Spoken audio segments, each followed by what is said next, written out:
പിതാവിൻ്റെയും പുത്രൻ്റെയും പരിശുദ്ധാത്മാവിൻ്റെയും നാമത്തിൽ ആമേൻ. എൻ്റെ പ്രിയപ്പെട്ടവർ, ഇന്ന് മെയ് 13 ബുധനാഴ്ച. അമ്മേ പരിശുദ്ധ അമ്മേ, അമ്മേ പരിശുദ്ധമേ, ദൈവമാതാവേ, കൃപാസനത്തിലൂടെ ഞങ്ങൾക്കും ഞങ്ങളുടെ ദേശത്തിനും അമ്മ മധ്യസ്ഥം തേടി തന്ന എല്ലാ അനുഗ്രഹങ്ങൾക്കും കൃപകൾക്കും ഞങ്ങളിപ്പോൾ ഹൃദയം നിറഞ്ഞ നന്ദി പറയുന്നു.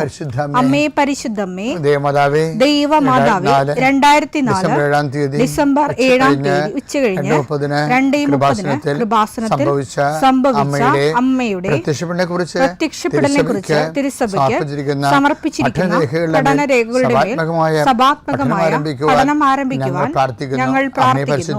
അമ്മേ പരിശുദ്ധമേ, ഭൂസ്വർലോകങ്ങളുടെ രാജ്ഞിയായ അങ്ങേയ്ക്ക് ഭൗമസംരക്ഷണത്തിനായി പ്രപഞ്ചപ്രകൃതിയെ തന്നെ തിരുസഭ പ്രതിഷ്ഠിക്കുവാൻ ഈ പ്രത്യക്ഷീകരണം വഴി ഇടയാക്കണമേ. പരിശുദ്ധമേ, ജപമാല മാതാവേ, സകല കൃപാസനം പ്രാർത്ഥനയോടും ചേർത്ത് ഞങ്ങളിപ്പോൾ പ്രാർത്ഥിക്കുന്ന ഈ കുടുംബത്തിന്റെ പ്രത്യേക നിയോഗം പറ മക്കളെ.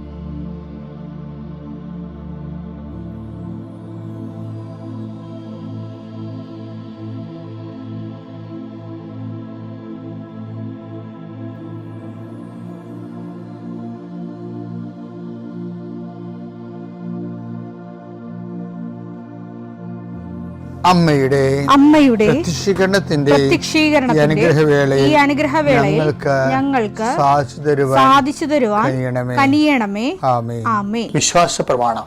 സർവശക്തനായ പിതാവും ആകാശത്തിന്റെയും ഭൂമിയുടെയും സൃഷ്ടാവുമായ ദൈവത്തിൽ ഞാൻ വിശ്വസിക്കുന്നു. അവിടുത്തെ ഏകപുത്രനും ഞങ്ങളുടെ കർത്താവുമായ ഈശോ മിശിഹായിലും ഞാൻ വിശ്വസിക്കുന്നു. ഈ പുത്രൻ പരിശുദ്ധാത്മാവിനാൽ ഗർഭസ്ഥനായി കന്യകാമറിയത്തിൽ നിന്ന് പിറന്ന് പൊന്തിയോസ് പീലാത്തോസിന്റെ കാലത്ത് പീഡകൾ സഹിച്ച് കുരിശിൽ തറയ്ക്കപ്പെട്ട് മരിച്ച് അടക്കപ്പെട്ട് പാതാളങ്ങളിൽ ഇറങ്ങി മരിച്ചവരുടെ ഇടയിൽ നിന്ന് 3-ാം നാൾ ഉയർത്ത് സ്വർഗത്തിലേക്ക് എഴുന്നള്ളി സർവശക്തിയുള്ള പിതാവായ ദൈവത്തിന്റെ വലതുഭാഗത്തിരിക്കുന്നു. അവിടെ നിന്ന് ജീവിക്കുന്നവരെയും മരിച്ചവരെയും വിധിക്കുവാൻ വരുമെന്നും ഞാൻ വിശ്വസിക്കുന്നു. പരിശുദ്ധാത്മാവിലും ഞാൻ വിശ്വസിക്കുന്നു. വിശുദ്ധ കത്തോലിക്കാ സഭയിലും പുണ്യവാന്മാരുടെ ഐക്യത്തിലും പാപങ്ങളുടെ മോചനത്തിലും ശരീരത്തിന്റെ ഉയർപ്പിലും നിത്യമായ ജീവിതത്തിലും ഞാൻ വിശ്വസിക്കുന്നു. ആമേൻ. സ്വർഗ്ഗസ്ഥനായ ഞങ്ങളുടെ പിതാവേ, അങ്ങയുടെ നാമം പൂജിതമാകണമേ. അങ്ങയുടെ രാജ്യം വരണമേ. അങ്ങയുടെ തിരുമനസ് സ്വർഗത്തിലെ പോലെ ഭൂമിയിലും ആകണമേ. അന്നു വേണ്ടുന്ന ആഹാരം ഇന്ന് ഞങ്ങൾക്ക് തരണമേ. ഞങ്ങളോട് തെറ്റ് ചെയ്യുന്നവരോട് ഞങ്ങൾ ക്ഷമിക്കുന്നത് പോലെ ഞങ്ങളുടെ തെറ്റുകൾ ഞങ്ങളോടും ക്ഷമിക്കണമേ.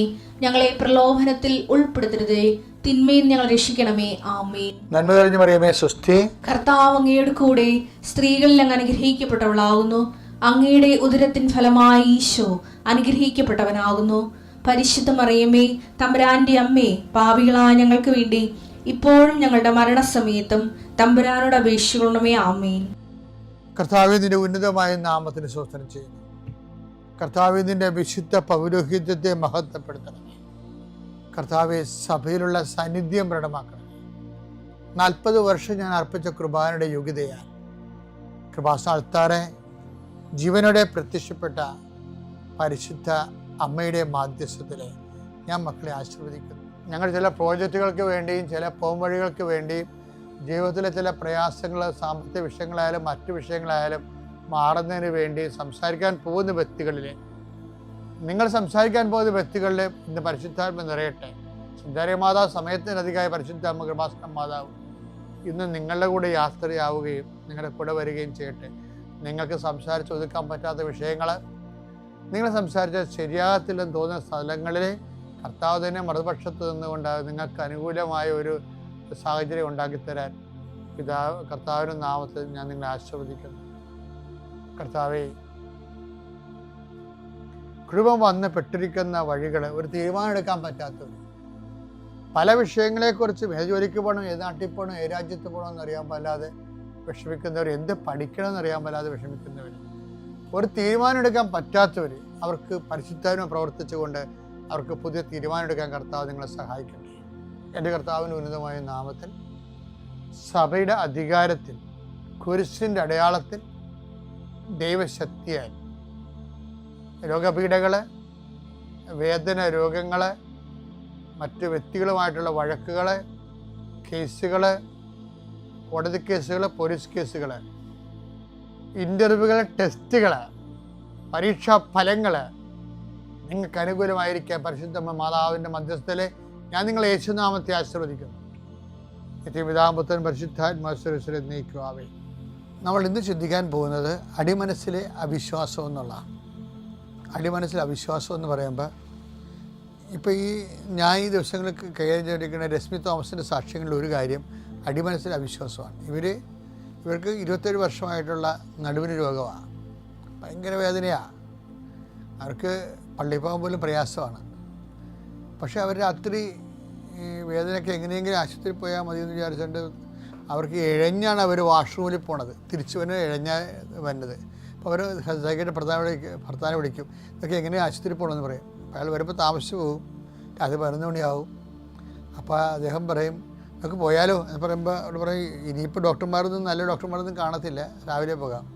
അപ്പോൾ അവർക്ക് ബോധം വന്നത് എൻ്റെ കുഞ്ഞുങ്ങളെല്ലാം ഉടമ്പടി തൈലം തേച്ചാണ് അവരുടെ രോഗങ്ങളിൽ നിന്നെല്ലാം അവർ മോചിതരാകണത്. കുട്ടികളും പോയി സ്വന്തമായിട്ട് ഉടമ്പടി എടുത്തിട്ടുണ്ട്. അപ്പോൾ ഇനി എന്തുകൊണ്ടാണ് എനിക്ക് ഉടമ്പടി തൈലം തേക്കാൻ പറ്റാത്തത്? അറിയാമല്ല, ഉടമ്പടി തൈലം എന്ന് പറയുമ്പോൾ ഒരു മരുന്നൊന്നും അല്ലത്, അതൊരു വിശ്വാസ പ്രയോഗമാണ്. എന്ന് വെച്ച് കഴിഞ്ഞാൽ നമ്മൾ ഇപ്പോൾ യേശു കർത്താവാണെന്ന് അത്തരം കൊണ്ട് ഏറ്റുപറയുകയും ദൈവം അവന് മരിച്ചെന്ന് ഉയർപ്പിക്കുകയും ചെയ്യുന്ന ഹൃദയത്തിൽ വിശ്വസിക്കുകയും ചെയ്യുമ്പോഴല്ലേ നമ്മൾ ക്രിസ്തുവിനെ രക്ഷ പ്രാപിക്കണത്. അപ്പോൾ അത് അത്തരം കൊണ്ട് ഏറ്റുപറയുന്ന പോലെ തന്നെ യേശു കർത്താവാണെന്ന് അത്തരം കൊണ്ട് ഏറ്റുപറയും ദൈവനെ മരിച്ചെന്ന് ഉയർപ്പിക്കുന്ന ഹൃദയത്തിൽ വിശ്വസിക്കുകയും ചെയ്യുമ്പോൾ ആ വിശ്വസിക്കുന്നതിൻ്റെ ഭാഗമായിട്ടാണ് നമ്മൾ വിശ്വാസ പ്രയോഗം നടത്തും. വിശ്വാസ പ്രഖ്യാപനമുണ്ട്, വിശ്വാസം പ്രാർത്ഥനയുണ്ട്. വിശ്വാസം ദൈവസന്നിധിയിൽ പ്രകടിപ്പിക്കുമ്പോൾ അത് പ്രാർത്ഥനയാകും. വിശ്വാസം ജനങ്ങളുടെ മുമ്പിൽ പ്രകടിപ്പിക്കുമ്പോൾ അത് വിശ്വാസം പ്രഖ്യാപനമാകും. വിശ്വാസം ഒരു വ്യക്തിയിലോ ഒരു സാഹചര്യത്തിലോ പ്രയോഗിക്കുമ്പോൾ അത് വിശ്വാസ പ്രയോഗമാകും.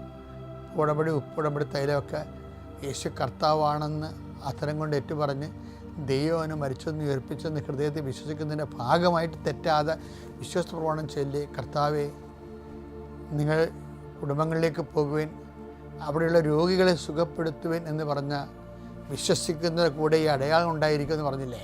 മർക്കോസ് 16:17 വിശ്വസിക്കുന്നവരുടെ കൂടെ അടയാളം ഉണ്ടായിരിക്കും.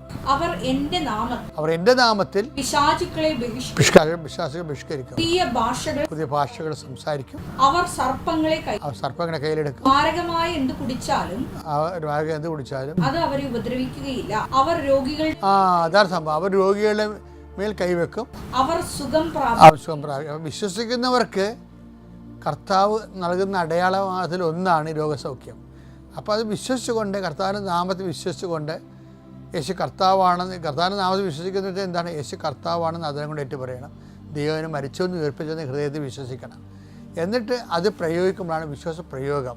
അതിലാണ് ഈ ഉടമ്പടി തൈലമൊക്കെ തേക്കുമ്പോൾ. പക്ഷേ രശ്മി തോമസ് ഈ ഉടമ്പടി തൈലം എന്തുകൊണ്ട് ഇരിക്കുന്നത്, ഞാനിങ്ങനെ ഉണ്ടെങ്കിലും, ഞാനിങ്ങനെ ഉടമ്പടിയിൽ ജീവിക്കുന്നുണ്ടെങ്കിലും ഇതുവരെ ഉടമ്പടി തൈലം അവർ സ്വന്തമായിട്ട് ഉപയോഗിച്ചിട്ടില്ല. അപ്പോൾ അവർ വിശ്വാസപ്രമാണം ചെല്ലി സ്വന്തമായിട്ട് ഉപയോഗിച്ചു. ആ സെക്കൻഡ് അവർ സൗഖ്യപ്പെട്ടു. ആ സാക്ഷി നമുക്ക് കേൾക്കാം.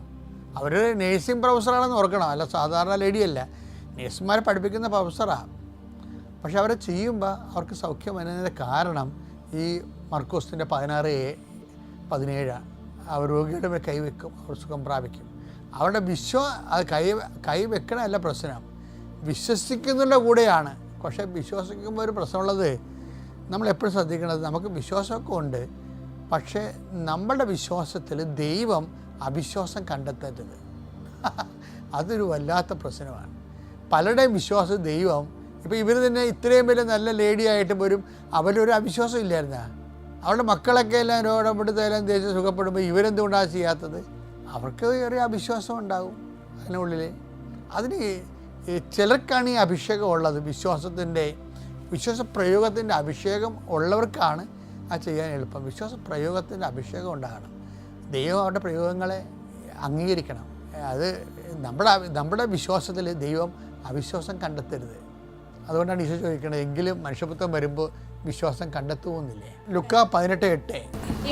എങ്കിലും മനുഷ്യപുത്രൻ വരുമ്പോൾ ഭൂമിയിൽ വിശ്വാസം കണ്ടെത്തും. ഭൂമിയിലെന്ന് വെച്ച് കഴിഞ്ഞാൽ ഓസ്ട്രേലിയയിലും അമേരിക്കയിലൊന്നും അല്ല, മനുഷ്യൻ്റെ ഹൃദയത്തിലാണ് ഉദ്ദേശിക്കുന്നത്. ഭൂമിയിൽ വിശ്വാസം കണ്ടെത്തുമോ എന്ന് വെച്ചാൽ ഭൂമി വിശ്വാസത്തിനുള്ളിൽ അവിശ്വാസം ഉണ്ടാകും. അതിപ്പോഴും ഉണ്ടല്ല. നമ്മളെപ്പോഴും ശ്രദ്ധിക്കേണ്ടത് നമ്മുടെ വിശ്വാസത്തിൽ അവിശ്വാസം ഉണ്ടോ എന്ന് നോക്കണം. അത് നിരന്തര ശ്രദ്ധ നമുക്ക് ഉണ്ടാകണം. പിതാവിൻ്റെയും പുത്രൻ്റെയും പരിശുദ്ധാത്മാവിൻ്റെയും നാമത്തിൽ.